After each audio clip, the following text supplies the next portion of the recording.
목적으로 저거 한 것이 아닌데 자기 맛대로 저기에다가 자기 입맛에 맞게 저렇게 해석하네. 이게 금방 분별이 되는 거예요. 그래서 리더들에게 있어서는 이처럼 양들에게 그런 분별력을 시킬 책임이 있다고 합니다. 거꾸로 나는 그러면 이런 목자인가? 내가 이런 책임을 내가 다 하는 목자인가? 이것이 이제 목자들의 입장에서는 주님 앞에서 생각해 봐야 될 필요가 있다고 생각합니다. 제가 이런 말씀을 드린다 그래서 저는 그렇게 한다. 전 절대 그런 말이 아니에요. 저도 마찬가지. 저도 이런 부분에 있어서 배워가야 돼요. 지금도 배워가는 사람이고. 다시 한번 우리가 요약을 해본다면 리더들로서는 성도들로부터 내가 인정을 받을 필요가 있어.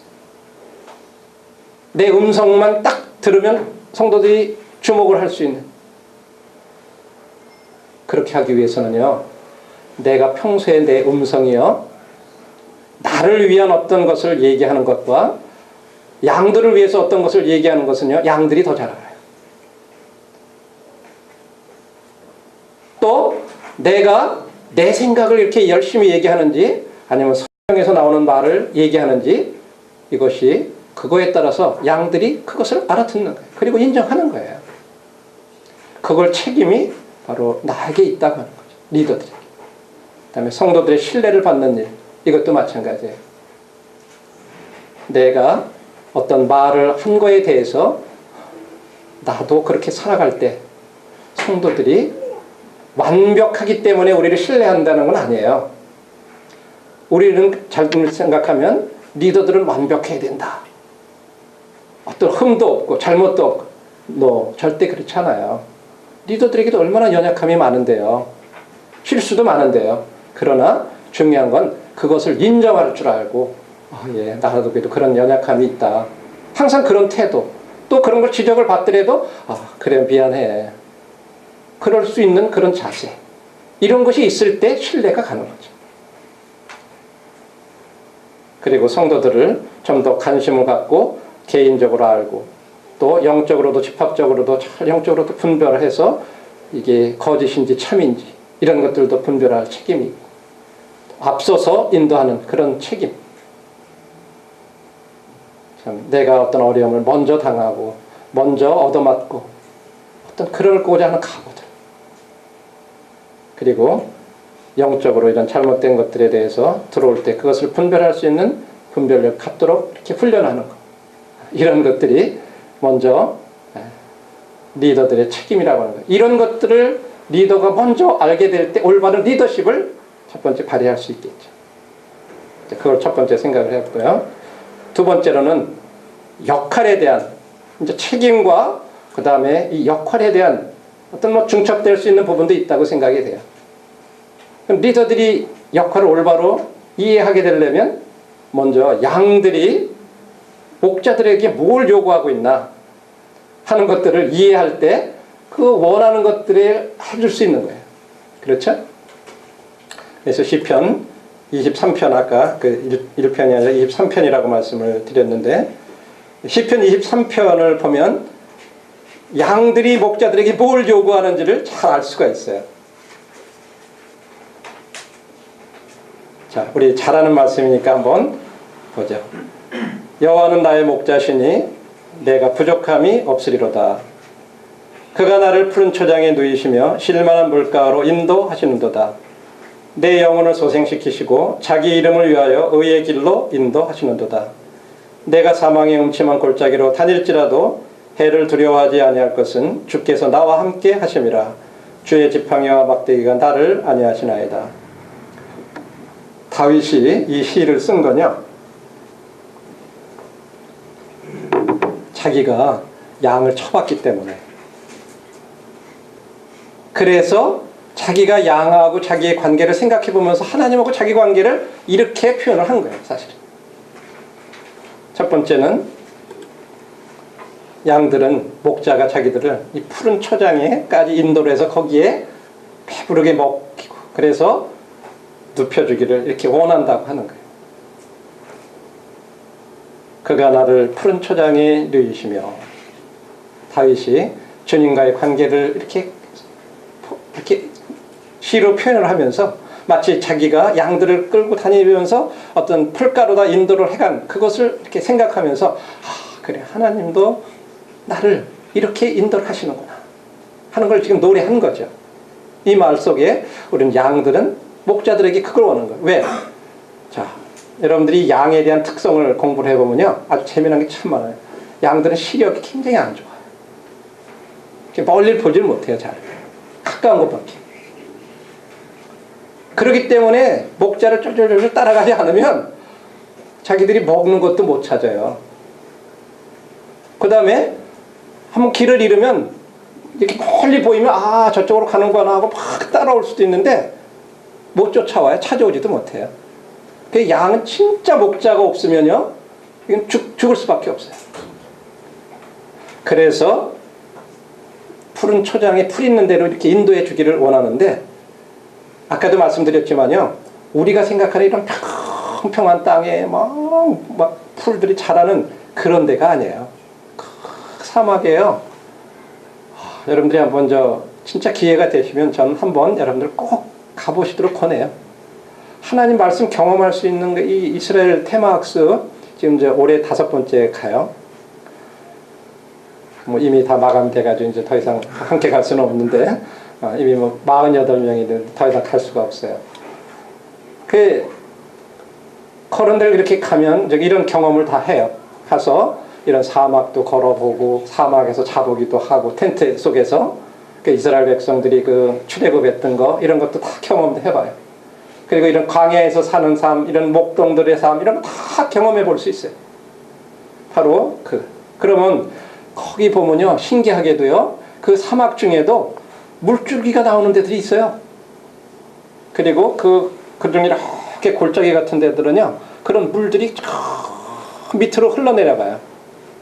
그러면요 그런 데 주변에 물이 흐르는 주변에 이렇게 풀들이 자라고 나무들이 자라요. 그런 데 데리고 가는 거예요. 거기 가서 먹는 거예요. 그런 데를 첫 번째로는 이렇게 초장에 눕혀주기를 원하고 양들은요 양의 위가 몇 개인지 아세요? 예? 혹시? 들어보셨어요? 양의 위가 몇 개일까요?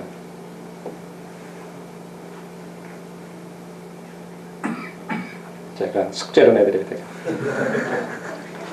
오늘 가가지고 한번 양에 대해서 한번 연구를 한번 해보세요. 위가 몇 개인지. 신기하게요. 이놈들은 먹어도요 진짜로 배가 터질 정도로 먹어야 눕는다. 숙제 내주시면 안 되겠네. 양은 위가 4개래요. 그래가지고요 일단 그냥 계속 넣어놓다가 그 다음에 이제 태세김질 하는 거 있잖아요. 그래서 그걸 꺼내가지고 계속 다시 사김질 하는 거예요. 그러니까 만족할 때까지 먹어야 돼요. 그래야 이제 4개가 꽉 차야 우리 성도님들은 어때요? 들어도 계속 만족해요.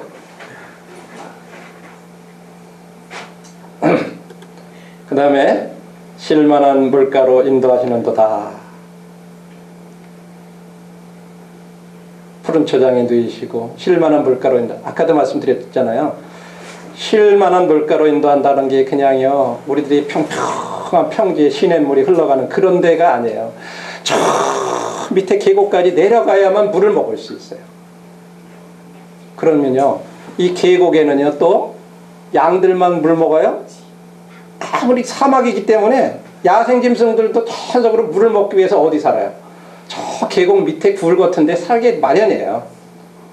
그러니까 양들도 본성적으로 그런 걸 아는 거예요. 자기를 해칠 짐승들이 그런 데 있다고 하는 것을. 그래서 목자가 그 길로 안 가면 양들 혼자는 안 가는 거예요. 절대로. 자기 죽으러 가는 줄 아는데 가겠어요? 아무리 목이 말려도. 그럼 이제 거기까지 인도를 해가. 그러면 위협을 받지 않는 안전한 환경 중에서 그런 갈증을 해소하길 원한다는 말은 그런 말이에요. 그러군요. 양들은 또 거기 가가지고 이제 물들이 이렇게 중간중간에 어떤 때는 막 그런 데는 비가 확 오면 이 건천이라고 그래가지고 간헐천이라고 그러죠. 그때 순간적으로 막 그쪽으로 막 물이 확 흐르는 데들이 있어요. 그런데 중간중간에 웅덩이들이 있거든요. 그러면 거기 물이 고여 있어요. 다른 데 이제 물이 말라도. 그런데 그런 데 가서 먹는데 양들이 거기 가가지고 막 가면 자기 모습이 막 넘실넘실 막 비치잖아요. 그러면 못 먹고 막 뒤로 그런데요. 실제적으로 못 먹고. 그럼 이제 목자들이 하는 일이 뭐예요? 바위 같은 거나 뭐 이런 돌 같은 거를 가지고 고기를 이렇게 좀 채워줘야 되는데. 그려놓고, 그 다음에 양들이 뒤에서 그렇게 이제 물을 먹고 그러는 사이에는 이 목동들은 그 뒤에 앉아서 피리를 불어준대. 여러분들 목동들이 그 피리 불고 그러는 게 그냥 하는 게 아니래요. 그러면 양들은 우리 목자가 지금 저기 옆에서 나를 지켜보고 있구나. 이걸 알고 안심하고 이 야생 동물들이 와가지고 침범할 걸 그러지 못한다는 걸 알기 때문에 마음 놓고 물을 먹는다는 거예요. 양들은 그러고 나서 이제 내 영혼을 소생시키시고 그러면 이제 배불리 먹고 갈증도 해소하고 그럼 양들이 힘이 나는 거예요. 이런 것들이 양들이 그런 것을 원한다고 하는 거예요. 목자들에게. 그 다음에 자기 이름을 위하여 의의 길로 인도하시는도다. 그 다음에 이제 사막에는요, 이 풀 같은 것이 없는 대신에 무슨 가시덤불 이런 것들이 이제 막 비가 오고 그런 때 보면 자라나요. 그랬다가 햇볕이 뜨거우니까 막 이게 그냥 말라가지고 막 그러고 있어요. 그럼 이제 그런 틈 사이로 막 이렇게 다니고 그러다 보면 막 털이 가서 끼고 막 그런 게 끼고 막 그러잖아요. 근데 신기한 게 거기 가보면요. 저 길들이요. 이 언덕바지 같은 데도요. 다 이렇게 나 있어요. 길이. 양들이 수없이 다녀가지고 길이 쫙 이렇게 나 있어요. 그런 데도요. 이렇게 지나가다 보면 그게 보여요. 근데 이제 그런 길들로 안전하게 인도를 해줘야 돼요. 그래야 그런 가시덤불이나 이런 데는 막 가가지고 끼지도 않고. 그럼 이제 나중에 여러분들이 양 깎는 거 보셨어요? 털 혹시? 보신 분들이 있으세요? 양털 깎는 거. 한번 손 들어보세요.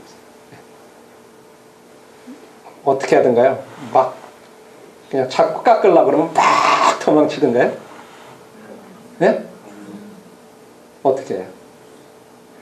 이 말씀이요 얼마나 정확한지 몰라요.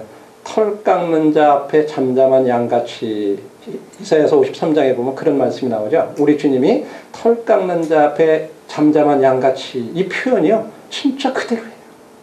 신기해요. 이놈들은요 기계를 갖다가 막 하는데도요 이렇게 그냥 가만히 있는 거예요. 다리를 들고 이렇게 깎는데도 이렇게. 우리 딸은 개 같은 거 이렇게 해가지고 무슨 그냥 어떻게 하겠어요. 벌써 성품이 그래요. 양들이. 그런데 이 양들의 평판은요. 이게 좋은 양이다 나쁜 양이다는 그 양털의 질로 그걸 평판을 한대요. 그래서 이 양털의 이 아주 질을 잘 유지하기 위해서 이 양들을 잘 관리를 해야 돼요.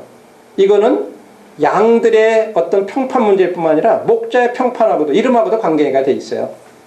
만일에요. 그 당시에는요. 양을 한 마리 잃었거나 그러면요. 동네 사람들이 아유 자기 양도 못 지킨 목자, 자기 양도 못 지킨 목동 이렇게 하면서 굉장히 조롱을 받았대요. 그래가지고 잃어버리는 것을 찾도록 찾는 것들도요. 그 배경이 있는 거예요. 물론 내 양이기도 찾지만요. 그런 돌아가서 이거 입고 왔다 그러면요. 그런 게 불명예가 두고두고 따라다닌대요. 목자들한테도. 그래서 이 목자들이 이런 어떤 장애물이 없는 그런 길들로 이 양들 자기들을 인도해서 주기를 원하고 그랬다 다시 이제 그 우리로 다 이렇게 돌아올 수 있도록까지 이 의의 길이라는 이 원어상의 표현에 보면 이게 복수로 돼 있어요. 의의 길들로 인도하셨다. 이게 진짜 목장으로 이렇게 뜯으러 나갔다가 다시 이 집으로다가 우리로까지 돌아오기까지 이렇게 지켜주시는 그런 목자. 그러니까 양들은 그걸 원하는 거예요. 그냥 자기네들이 마음대로 돌아다니다가 어디다 숲풀에 가서 걸리고 막 이래가지고 다 찢기고 막 그러길 원치 않는 거죠. 그 다음에 위험해서 양들은 목자가 자기들을 보호해 주기를 원해요.